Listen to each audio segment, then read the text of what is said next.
Est-ce qu'il y a des personnes qui sont contentes d'être là ce matin? Amen. Est-ce que je peux vous inviter à vous mettre debout quelques instants avant qu'on commence? Et on va simplement dire, Seigneur, merci pour ta présence parmi nous. Parle à nos vies ce matin. Parle à nos cœurs. Nous sommes des candidats, Seigneur, pour un miracle, Seigneur, dans nos vies. Seigneur, que nous puissions entendre ta parole, la garder, la mettre en pratique, Seigneur. Que cette parole, Seigneur, sépare moi les jointures dans nos vies et qu'elle puisse faire ce dont pourquoi elle a été envoyée. Merci au nom de Jésus. Amen. Amen. Merci. Je vous invite à vous asseoir. Comment allez-vous? Bien? Très bien. Super. Alors, je profite de l'occasion. Peut-être que vous ne pouvez pas faire comme moi, mais moi, je profite pour honorer ma mère qui est en vacances en France et qui est venue jusqu'à moi. Et je profite pour, même si je l'ai déjà dit ce matin, pour honorer ma mère et pour lui souhaiter une joyeuse fête des mères. Et que si j'avais un cadeau à lui donner ce matin, c'est un parfum, parce qu'elle m'a parfumé d'un parfum de prière, parce qu'elle a toujours prié pour ses enfants, pour nous. Et je crois que ce parfum, je le ressens jusqu'à maintenant, ce parfum de prière. Merci, maman. Amen. Je t'aime. Merci.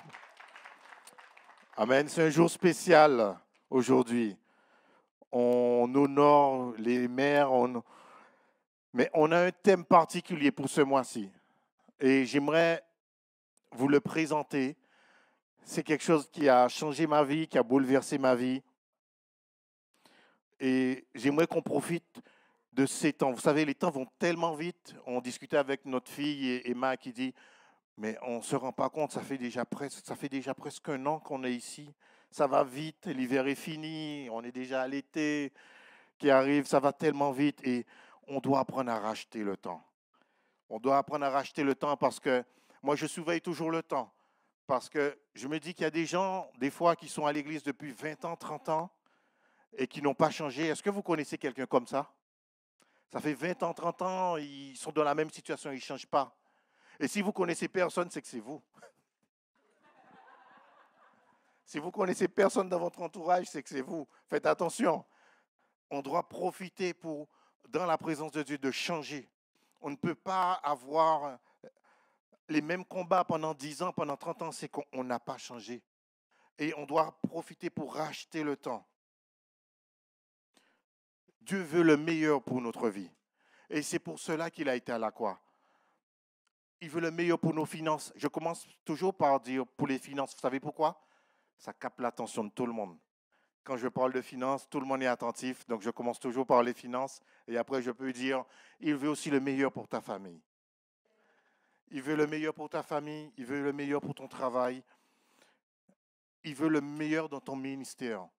Et il n'est pas acceptable qu'on ne soit pas béni. Aujourd'hui, on a tous des combats, des difficultés. Mais j'ai envie de dire, moi, je suis tellement heureux de connaître Christ.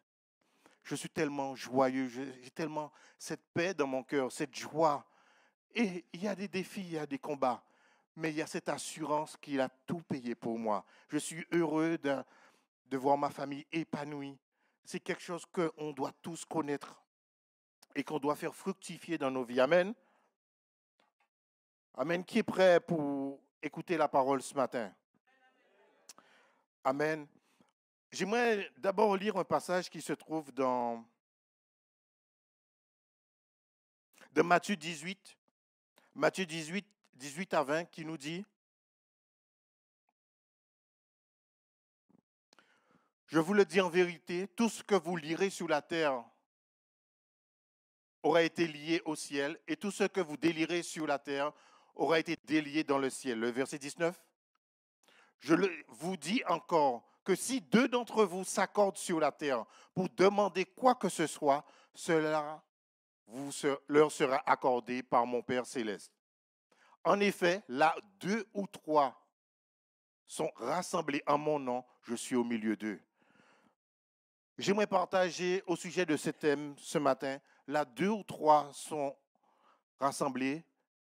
La Bible nous dit que Jésus a dit qu'il est au milieu de nous. Et il faut comprendre cela. Il nous a dit que même si on demande pour délier quelque chose dans le ciel, ça sera aussi délié sur la terre. Si on délie, c'est vraiment important. Parce que Jésus est en train de nous donner des clés, quelque chose d'important. Il nous fait cette promesse-là. Rappelez-vous, quand il avait ses disciples, il les envoyait 2 par 2. Il disait, allez et priez pour les malades, guérissez. Il n'a pas dit priez pour qu'ils soient guéris. Il a dit guérissez. Et moi je dis, Seigneur, mais attends, les disciples, ils n'avaient pas un pouvoir de guérison.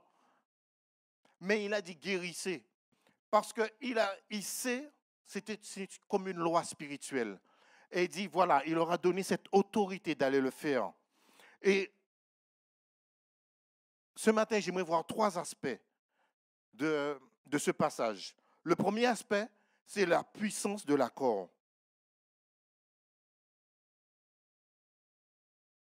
Le premier aspect, c'est la puissance de l'accord. C'est quoi le premier aspect? La puissance de l'accord, parce que quand on prie avec quelqu'un, il faut qu'on soit d'accord. Amen. Tu ne peux pas prier pour quelque chose et tu entends en même temps la personne à côté de toi qui prie pour autre chose. C'est comme quelqu'un qui veut faire une maison et dit, tiens, on va commencer par la plomberie et l'autre l'électricité. Ça va, on sent que des gens sont passés peut-être par là. Et ça ne donne pas le même résultat.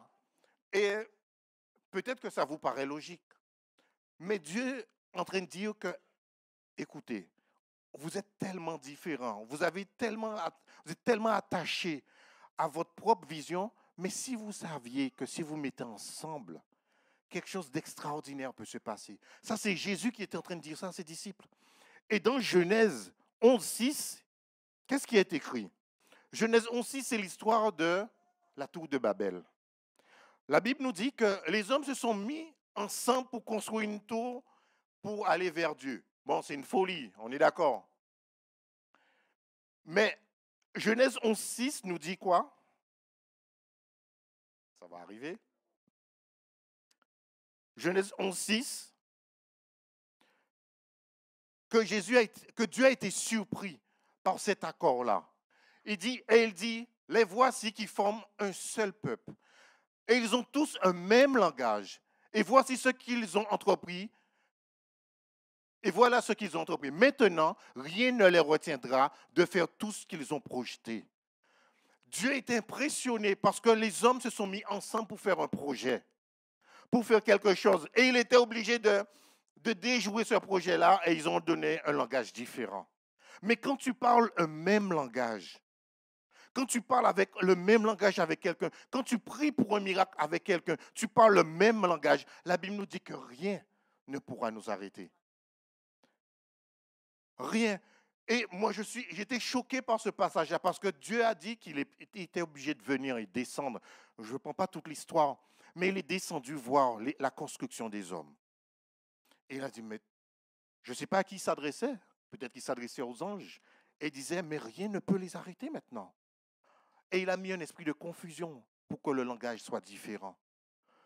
Moi, je veux qu'on impressionne Dieu et qu'on dise qu'on soit d'accord pour une chose. Quand tu pries pour une chose, alors c'est vrai qu'il y a des gens, ils n'ont pas compris la puissance peut-être de la cellule quand 2 ou 3 sont réunis dans une maison et qu'on prie pour un sujet particulier, qu'on prie pour aller, je ne sais pas, pour un emploi, on prie pour une maison, pour un appartement, pour quoi que ce soit.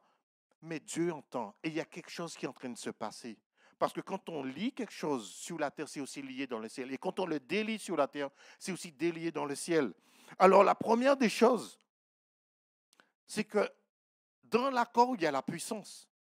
Mais maintenant, si tu te mets d'accord avec Dieu, si tu te mets sur la même longueur d'onde que Dieu, qu'est-ce qui va se passer? Mais tu auras ton miracle. Parce que ce que Dieu veut, c'est ce que tu veux. Et quand vous êtes d'accord et quand vous priez ensemble, eh bien, le miracle arrive. Amen. Ça, c'est le premier principe, c'est être d'accord, être dans l'accord. Vous savez, c'est important d'être dans l'accord. Même quand Jésus a été prié pour la fille, une fille qui était malade, Et quand il est arrivé, on lui a dit, c'est trop tard, la fille est morte. Il a dit que tout le monde sorte, que tous ceux qui ne sont pas d'accord sortent. C'est trop difficile de dire, hey, ce serait bien qu'on fasse ça. Et que peut-être que vous connaissez quelqu'un comme ça. Quand tu lui dis, ce serait bien qu'il fasse ça, il dit oui, mais. Il ne te dit pas, il y aura des difficultés, on va y aller. Mais il va dire oui, mais ça ne sera pas facile. Mais on sait, il n'y a rien de facile. Mais oui, mais ça, c'est quelqu'un qui est toujours en désaccord. On sait qu'il y a des défis. Mais moi, j'aimerais entendre quelqu'un qui dise, on va le faire. On va essayer. On va peut-être pas réussir, mais on va le faire. Mais il y a toujours des gens, oui, mais.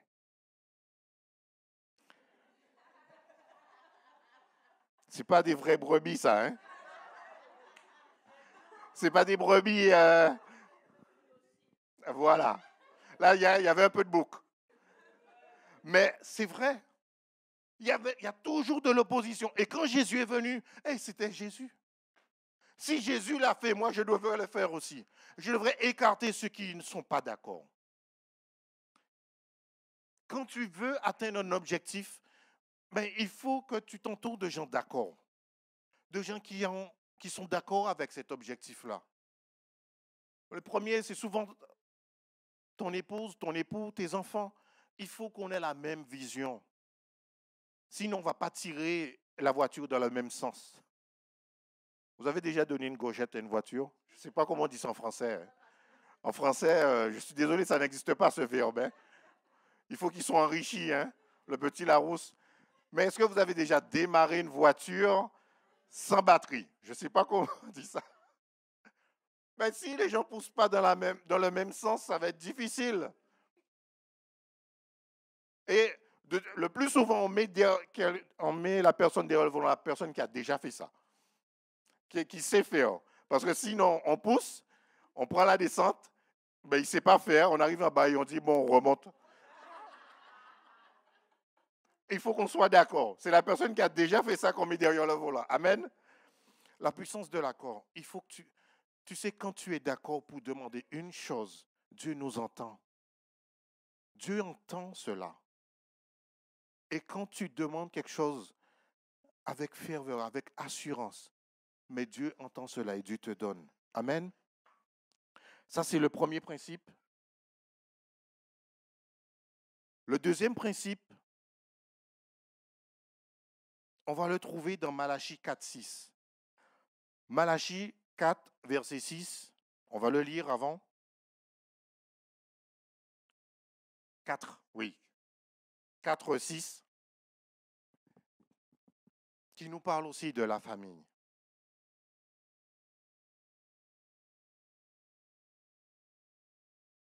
Ah, ça dépend des versions. Ça dépend des versions. La Bible dit qu'il ramènera le cœur des pères aux fils et le cœur des fils aux pères, de peur de frapper le pays d'interdit. Et ce passage-là, ça m'a beaucoup marqué. Pourquoi? Parce que bien souvent, ça n'arrive pas en France. En France, nous, on voit que des gens qui parlent doucement. Oui, mon garçon, tu sais que tu as fait une bêtise. Chez nous, on est plutôt dans les cris. Mais t'as pas vu ça, t'as pas vu ça. On est plus dans les disputes que dans la correction positive. Je ne sais pas comment on appelle ça. Et 4-6, voilà. Et il fera retourner le cœur des pères vers les fils et le cœur des fils vers leur père, de peur que je vienne et ne frappe le pays de malédiction. Ça, c'est l'Ancien Testament se termine avec ce passage-là. C'est pour vous montrer que c'est important qu'au sein de la famille qu'il y ait l'accord. Au sein de la famille qu'il y ait un seul objectif. Quand on n'est pas d'accord dans la famille, qu'il y a des disputes, mais qu'est-ce qui vient? La malédiction. Et c'est important d'avoir cet objectif-là. On dit qu'on sert Dieu, qu'on veut servir Dieu. Mais il faut qu'on aille plus loin. Il faut qu'on soit d'accord. J'étais en réflexion et je me suis dit, l'esprit de désaccord, c'est un esprit. Et il vient rompre l'harmonie que Dieu est en train de mettre en place. Et quand tu dis à ton époux, viens ramasser tes chaussettes parce que j'en ai marre, tous les jours, les chaussettes sont sur la table. C'est pas moi, hein? C'est pas moi. Mais je pense que, waouh, on sent les Antillais là. Hein. On sent là, ce côté-là, là. Mais en fait, il y a quelque chose qui est venu rompre l'accord. Et c'est un équilibre qu'on doit maintenir dans la famille. Avoir cet accord-là, être d'accord, être unis. Avoir cet accord, c'est être unis. Alors c'est vrai qu'il y a les chaussettes sur la table. Mais il faut tout faire pour ne pas rompre l'accord. C'est discuter. Et quand tout le monde est calme, on dit voilà, on se met d'accord où on range les chaussettes. On se met d'accord. À partir d'aujourd'hui, on se met d'accord, les chaussettes vont dans le panier. Mais si on commence par des disputes, on rompt l'accord. Il faut qu'on commence par là. Et c'est un objectif. Et vous allez voir, quand on commence à faire le ministère dans sa famille, waouh, c'est pas comme dans la cellule. Hein? Parce que dans la famille, les gens te connaissent. Ils te connaissent, ils connaissent ton point faible. Ils connaissent ton point faible. Ils savent que, ouais, mais c'est à papa. Mais si on touche ça, papa sera énervé. Hein? Ce n'est pas la même chose que dans la cellule où on discute au téléphone, qu'on se voit une fois par semaine. Là, on vit avec la personne. Et c'est difficile d'être en accord. Parce que l'ennemi sait que s'il touche cet accord-là dans la famille, eh bien, c'est un point d'entrée. Mais quand il n'y a pas de dispute dans la famille, quand il n'y a pas de dispute, quand on a mis les disputes à côté, on a dit non, on est d'accord avec une seule chose, c'est que Christ est mort pour nous et qu'il nous fait miséricorde. On est ici parce qu'il nous a fait miséricorde. On ne peut pas être plus exigeant que lui. Vous savez, c'est une triste réalité. Peut-être que vous l'avez vécu, moi je l'ai vécu. Bien souvent dans notre travail, on rencontre d'autres chrétiens. Ça vous est déjà arrivé? Vous avez d'autres chrétiens? Moi, ce qui m'est arrivé, c'est que je me suis rendu compte que certaines personnes qui sont chrétiens, c'est eux qui râlent le plus. Ça vous est jamais arrivé? C'est eux qui sont le plus discutables. Je me dis, mais Seigneur, on est chrétiens. C'est nous qui avons le meilleur témoignage. C'est nous qui devons avoir le meilleur témoignage. Mais celui qui râle le plus, qui revendique, moi j'ai connu ça, j'ai dit, mais Seigneur, quel est le témoignage? Est-ce que je veux lui dire qu'on ne sert pas le même Dieu? Mais c'est vrai, mais ça m'a donné une leçon. Je me dis, est-ce que c'est comme ça que les gens me perçoivent? Il y a des gens qui disent, oui, mais moi je suis chrétien, je ne mérite pas n'importe quoi. Il faut... Ouais, mais ok, il faut descendre aussi. Hein. Il faut garder les pieds sur terre. Sauf si tu es un ange, envole-toi.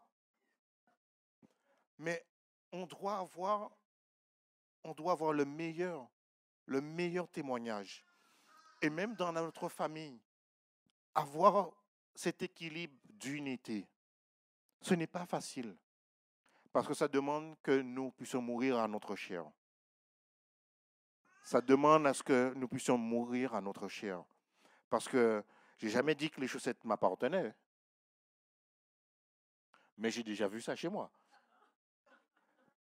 Des chaussettes sur la table.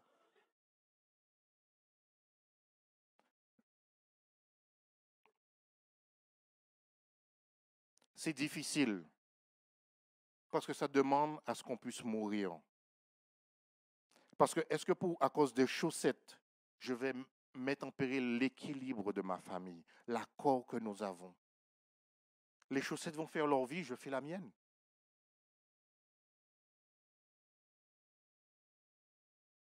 Oui, ils se baladent où ils veulent. Hein. Ils prennent leurs pieds même des fois. Mais moi, je dois garder cet équilibre. Et sauter sur toutes les occasions, ça veut dire qu'on va pouvoir tout arranger dans la maison. Non. Mais être d'accord dans la famille. Être d'accord, prendre le temps de prier. Vous savez, on a mis en place un moment de cellule en famille, mais c'est très difficile de le maintenir. C'est très difficile. Pourquoi? Parce que pendant ces moments-là, il y a des petits qui deviennent grands. et qui deviennent dangereux pour l'ennemi. Pendant ces moments-là, il y a l'accord qui est en train de se façonner. On est en train de tomber d'accord sur certaines choses. Donc l'ennemi n'aime pas ces moments de cellule en famille. Et c'est une des choses les plus difficiles à maintenir. Parce que quand on maintient la cellule, même si tu avais quelque chose à dire, celui qui a le dernier mot, c'est lui. Et que c'est important. On peut avoir raison devant des gens, mais on n'a pas souvent raison devant Dieu. Pour le deuxième point, j'aimerais que tu retiennes un mot, un terme. Ne brise pas l'accord. Ne brise pas l'accord qu'il y a dans la famille. Ne brise pas l'accord. Lutte contre cet esprit de désaccord. L'accord, c'est l'unité. Amen. Je ne vois pas mon temps.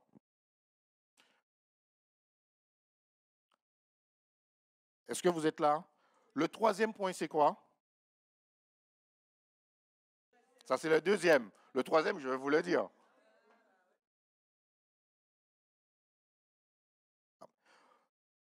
Le troisième point, c'est, on va le trouver dans Acte 2, 1 à 5. Acte 2 à 5 se trouve. Qu'est-ce qui s'est passé dans Acte 2, 1 à 5? Or, il y avait en séjour à Jérusalem des Juifs. Acte 2, versets 1 à 5. Voilà. Quand le jour de la Pentecôte arriva, ils étaient tous ensemble au même endroit. Verset 2. Tout à coup, il vint du ciel un bruit comme celui d'un vent violent, qui remplit toute la maison où ils étaient assis. Verset 3. Des langues qui semblaient de feu leur apparurent, séparées les unes des autres, et se posèrent sur chacun d'eux. Ils furent tous remplis du Saint-Esprit, et se mirent à parler d'autres langues, comme l'Esprit leur donnait de s'exprimer. Or, il y avait en séjour à Jérusalem des Juifs, hommes pieux venus de toutes nations qui sont sous le ciel. On s'arrête là. Vous connaissez cette histoire. Pour la Pentecôte, ils étaient réunis et ils ont prié pour une chose, pour que le Saint-Esprit descende. Alors, je ne sais même pas s'ils se sont rappelés de ça, mais ils persévéraient dans la prière. Ils étaient d'accord pour quelque chose. Mais au même endroit, dans la même ville, étaient réunis d'autres personnes, des hommes pieux. Ça veut dire que c'était des hommes bien. Alors, je ne sais pas s'il y avait une convention internationale sur, je ne sais pas moi, une convention internationale à Jérusalem, on ne sait pas. Ou une convention au Salon de l'Agriculture, je ne sais pas. Mais il y avait des hommes bien, la Bible nous dit, des hommes pieux. Et il y avait l'Église aussi. La Bible nous dit qu'il y avait l'Église. Mais quand le Saint-Esprit est venu, il n'est pas venu dans l'Église. Le Saint-Esprit n'est pas venu dans l'Église. Il est venu dans une chambre haute. Et ça me rappelle quand Jésus disait, ne quittez pas Jérusalem. Ne quitte pas Jérusalem avant qu'on envoie le Saint-Esprit. Et pourquoi Jésus disait ça? J'ai dit, mais Seigneur, pourquoi ne pas quitter Jérusalem? Mais là où on sera, le Saint-Esprit va venir. Ne quitte pas Jérusalem. Parce que quand Jésus, je fais beaucoup de détours, hein, vous avez vu ça. Quand Jésus a rencontré ces hommes sur la route d'Emmaüs, et il parlait avec eux et il dit, notre cœur ne brûlait-il pas dedans de nous? Et il dit, mais est-ce que toi, ils n'avaient pas reconnu que c'était Jésus, il a dit, mais est-ce que tu ne sais pas tout ce qui s'est passé à Jérusalem? Est-ce que tu ne sais pas qu'il y avait un Jésus qui a été crucifié avant qu'ils le reconnaissent? Je crois que Jésus a dit de ne pas quitter Jérusalem parce qu'il voulait que ses disciples n'oublient pas le sacrifice. Et c'est important de maintenir cela. Il faut se rappeler toujours du sacrifice. On ne doit pas quitter Jérusalem. Jérusalem, c'est le lieu où Jésus s'est sacrifié. C'est le lieu où tout a commencé. Et quand il a dit ne quitte pas Jérusalem, ne quitte pas le sacrifice. Ne quitte pas, n'oublie pas le sacrifice. Même quand tu pries, n'oublie pas le sang de Jésus. N'oublie pas que ce n'est pas par nos fautes, par nos forces, ni par notre éloquence, ni par notre pouvoir, mais par le sang de Jésus. La première chose, c'est que tu ne dois pas quitter Jérusalem. Jérusalem, c'était le lieu du sacrifice.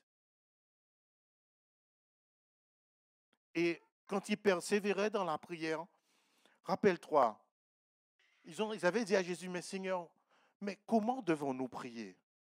Et Jésus leur avait dit de dire, notre Père qui est aux cieux, que ton nom soit sanctifié, que ton règne vienne. Sous ces deux phrases-là, je crois que ma vie a changé. Parce que je me suis rendu compte que quand on appelle le règne de Dieu, ça veut dire qu'il y a un roi qui va échouer. Et ce roi-là, c'est ma vie, c'est moi. Parce que j'ai toujours dirigé ma vie comme je voulais. J'ai toujours fait comme je voulais, comme je l'entendais. J'ai dirigé ma vie comme je le voulais. On a eu le couronnement du roi Charles, c'est parce qu'il y a un autre roi, une reine, à l'occurrence, qui est décédée. Et quand je dis que ton règne vienne, Seigneur, ça veut dire que moi, je me rends en tant que roi. Je dépose. J'ai fini. Je suis plus digne d'être roi de ma propre vie. Que ton règne vienne, ça veut dire que je renverse le trône que j'avais érigé pour moi. Que je renverse, je veux me rappeler le sacrifice. Et la troisième partie, le troisième point que je vais voir avec vous, c'est le sacrifice. Tu dois être ce sacrifice. Il n'y a pas un endroit dans la Bible où quand il n'y a pas eu un sacrifice, Dieu n'est pas venu. Rappelle-toi Abraham, quand il sacrifiait des animaux et il voulait faire alliance avec Dieu, Dieu est venu sous forme d'une flamme parce qu'il y avait le sacrifice. La différence avec le temple, c'est que le temple, il n'y avait pas de sacrifice. Il y avait des gens corrects, des gens pieux, mais qui ne voulaient pas se sacrifier pour Jésus. Ils ne croyaient pas au sacrifice de Jésus.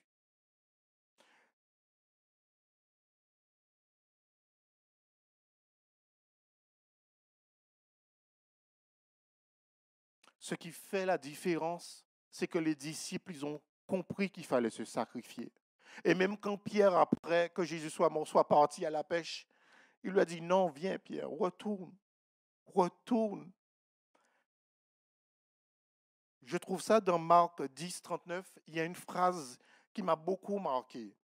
Parce qu'on se dit, il a payé pour nous, on n'a plus rien à faire. Ce n'est pas tout à fait vrai. Dans Marc 10, 39, il est écrit, Jésus répondit, vous boirez en effet la coupe que je vais boire, et vous serez baptisés du même baptême dont je vais être baptisé. Il parlait de sa crucifixion. Et c'est les disciples Jean qui disaient, est-ce que tu peux veiller à ce que mon frère et moi, on soit assis à ta droite? Et je dis, et Jésus a répondu, vous n'allez pas boire ma coupe? Après, il a dit, oui, vous allez boire ma coupe. Ça veut dire que le sacrifice, c'est notre part. Nous devons apprendre à nous offrir à Dieu.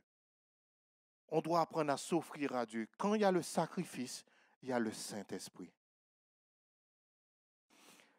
Les disciples ont compris que Jésus s'est offert et il a offert leur vie. Et c'est un exemple que nous devons suivre. Nous devons apprendre à boire cette coupe, à délaisser notre volonté, à abandonner notre volonté. Il n'y a pas de visite du Saint-Esprit sans sacrifice. Tu dois retenir cette phrase. Il n'y a pas de visite du Saint-Esprit sans sacrifice. Le Saint-Esprit ne descend pas parce que tu as un cœur orgueilleux, non. C'est parce que tu t'es humilié, parce que tu t'es donné, parce que tu t'es offert. Tout le monde pense à Abraham quand il a mis ce qu'il avait de plus cher sur l'autel. C'était un sacrifice énorme. Mais est-ce que quelqu'un s'est posé la question, qu'est-ce que pensait Isaac? Isaac était là et disait, Seigneur, moi, je m'offre à toi. Je m'offre à toi. Ce n'est pas mon père qui m'offre, moi, je m'offre à toi. Il a accepté d'être lié et d'être sur l'autel. Est-ce que tu vas accepter cela? D'être sur l'autel des sacrifices. Ou bien tu vas te dire non, je peux encore gérer ma vie. Sans le Saint-Esprit, nous ne pouvons rien faire. Et si tu n'apprends pas à t'offrir à Dieu, tu vas apprendre à gérer seul. Le sacrifice, c'est dire que je ne veux plus rien. Je veux ce que tu veux, Seigneur. Mon caractère est mort, je suis mort avec. Je suis mort avec toi à la croix. C'est ça le sacrifice. Moi, la question que je te pose, tu serais où? Dans le temple ou dans la chambre haute? Dans la chambre haute, amen. Parce que dans la chambre haute, il y avait le sacrifice. Il y avait ceux qui avaient décidé d'abandonner leur vie, de l'abandonner.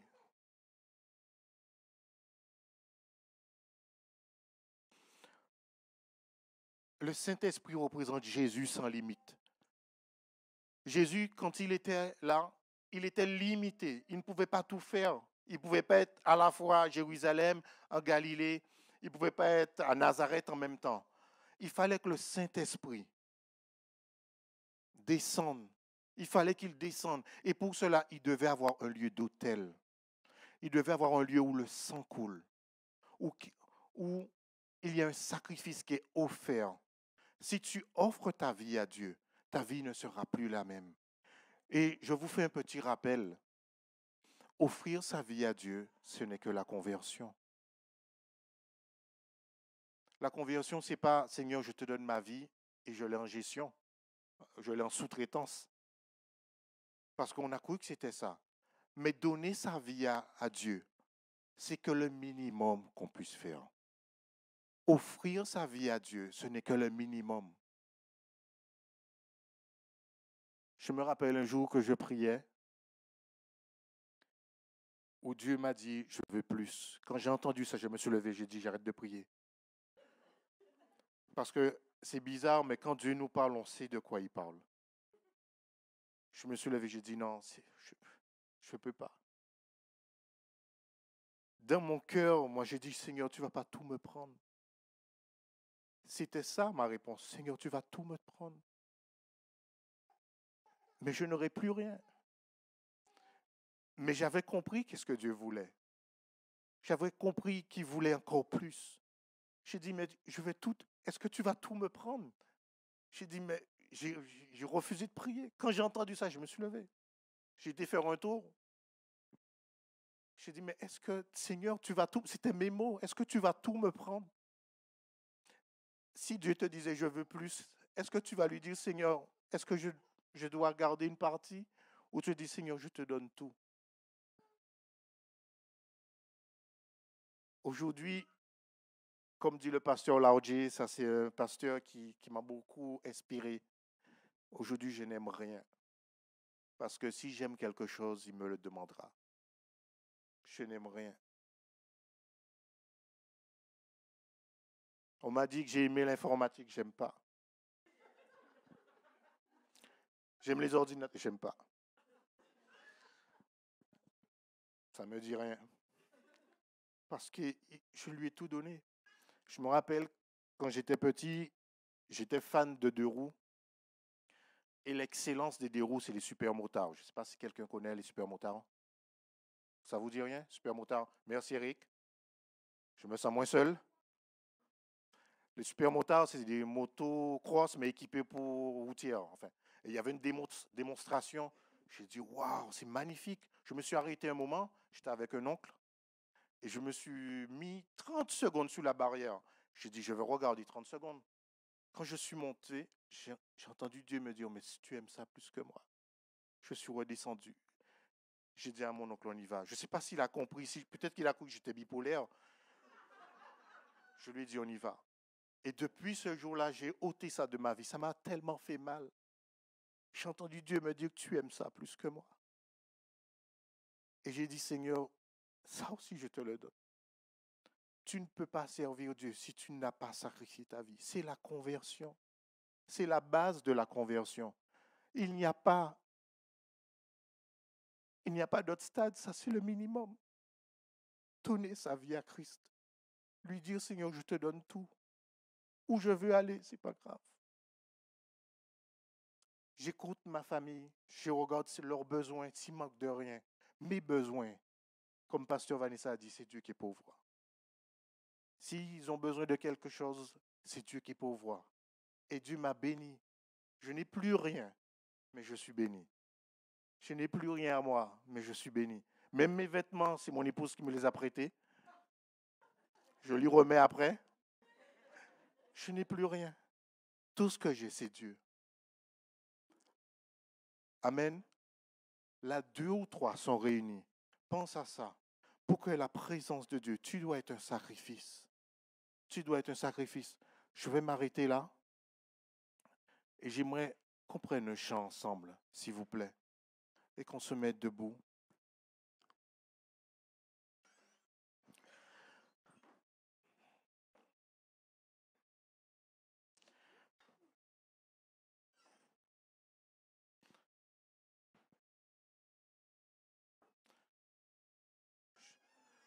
Je sais que le Saint-Esprit a parlé d'entre vous. Peut-être qu'il y a une chose, peut-être que tu peux avancer. Tu peux t'avancer, tu peux le poser. Vous savez, il y a une peur qu'on a des fois, c'est peur de perdre quelque chose. C'est peur de donner et dire, Seigneur, mais on ne le verra plus. On ne verra plus. Je me rappelle une fois, quand j'étais petit, je faisais des économies pour m'acheter quelque chose. J'avais une tirelire, je crois que c'était une boîte de conserve. Un tirelire, c'était une boîte de conserve, il y avait toutes mes économies. Et un jour, j'ai pris toutes mes économies, j'ai donné à l'offrande. J'ai dit, j'ai plus rien, Seigneur. Mais Dieu m'a donné ce que je voulais après. Quelque temps après, mais je ne l'ai pas donné pour dire, Seigneur, je vais recevoir. Je lui ai dit, je te donne parce que ça t'appartient.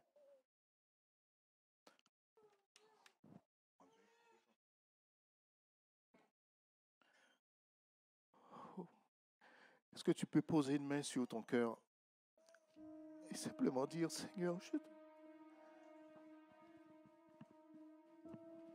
veux tout te donner. L'œuvre du diable, c'est t'empêcher d'être ce sacrifice. C'est empêcher d'être ce sacrifice. Il va te mettre toutes sortes d'arguments. Mais tu sais, même l'Église n'a pas besoin de ton argent. Il n'a pas besoin de ton temps. Tu n'as pas besoin d'aller à la cellule. Tu n'as pas besoin de parler de l'Évangile. Tu n'as pas besoin. Mais c'est ce sacrifice qui est un parfum de bonne odeur pour Dieu. C'est ce sacrifice qui est un parfum de bonne odeur.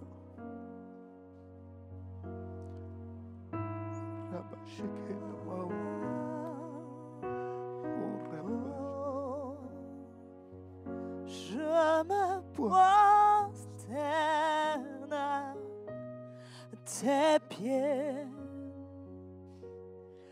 devant ta gloire.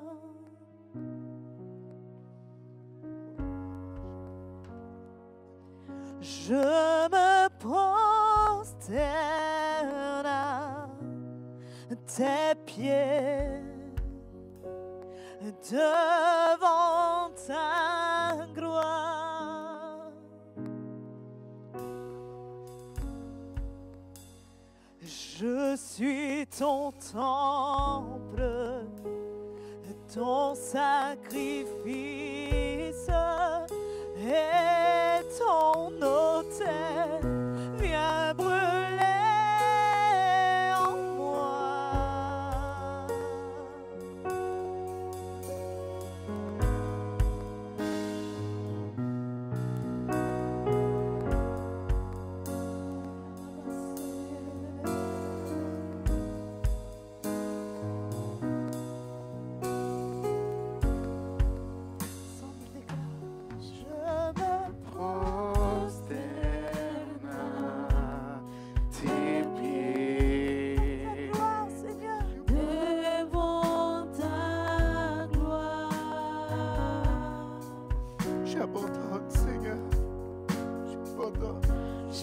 me prosterne à tes pieds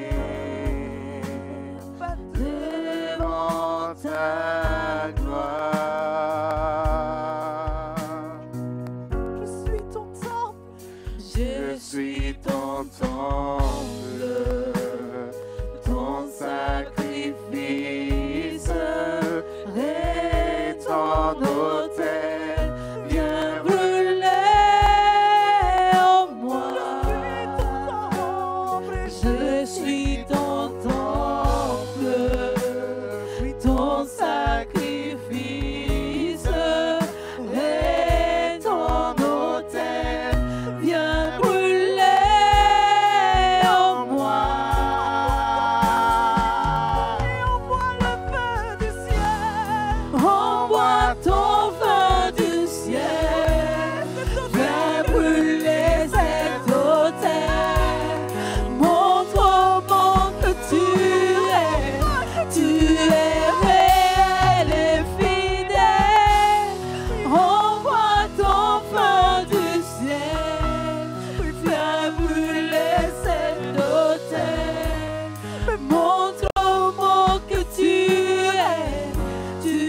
je priais cette semaine pour ce message, il y a une parole qui est revenue, c'était Jésus disait, il n'y avait personne sur l'autel. J'ai failli appeler ce message, il n'y avait personne, mais j'ai dit qu'on ne va pas comprendre. Il disait qu'il n'y avait personne sur l'autel. Peut-être que tu t'étais absenté, tu avais quitté Jérusalem, mais il est venu voir l'autel. Et il n'y avait personne sur l'autel. Dis-lui, Seigneur, je suis sur l'autel. Je suis.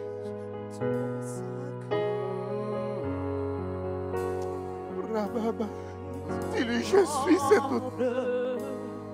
Ton sacrifice et ton autel vient brûler en moi. Je suis ton temple, Seigneur. Je suis ton temple, ton sacrifice et ton autel vient brûler en moi. Je suis ton temple, ton sacrifice et ton autel vient brûler en moi. Je suis ton temple, ton sacrifice et ton autel vient brûler en moi. Envoie ton feu du ciel. Envoie ton feu du ciel. Viens brûler cet autel. Montre au monde que tu es réel et fidèle. Seigneur, tu as besoin de sacrifice, alors nous sommes là ce matin. Viens brûler cet autel. Pour que le monde voie, pour que le monde voie, Seigneur, que tu es réel. Envoie ton feu, Seigneur. Fais brûler cet autel. Montre au monde que tu es réel et fidèle.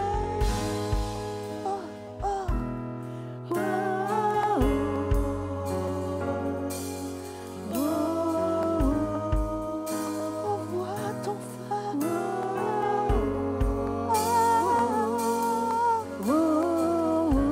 Envoie ton feu.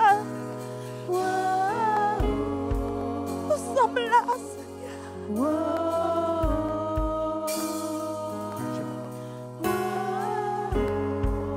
Est-ce qu'il y a quelqu'un? J'aimerais voir une main. Quelqu'un qui veut qu'on prie pour lui ce matin. Rapidement. Approche-toi rapidement. On va simplement prier. On ne pourra pas. On est pris par le temps, mais j'aimerais prier pour une personne. Est-ce qu'on peut lever nos mains tous ensemble? Seigneur, merci Seigneur de prendre ce sacrifice. Nous ne savons pas si nous allons le retrouver, mais nous te le demandons parce que tu es digne de recevoir ce sacrifice. Tu es digne de le recevoir. Je bénis ton peuple, Seigneur. Je bénis cette journée, Seigneur. Qu'elle soit pour nous un début, Seigneur, de service pour toi. Au nom de Jésus.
suis ton temple, ton sacrifice est ton autel. Alors viens brûler en moi. Je suis ton temple, je suis ton temple, ton sacrifice est ton autel. Viens brûler en moi.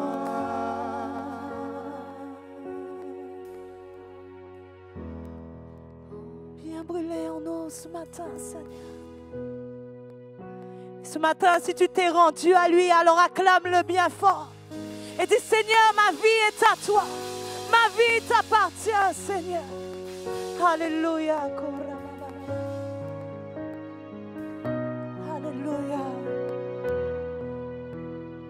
On vous souhaite de passer un bon dimanche.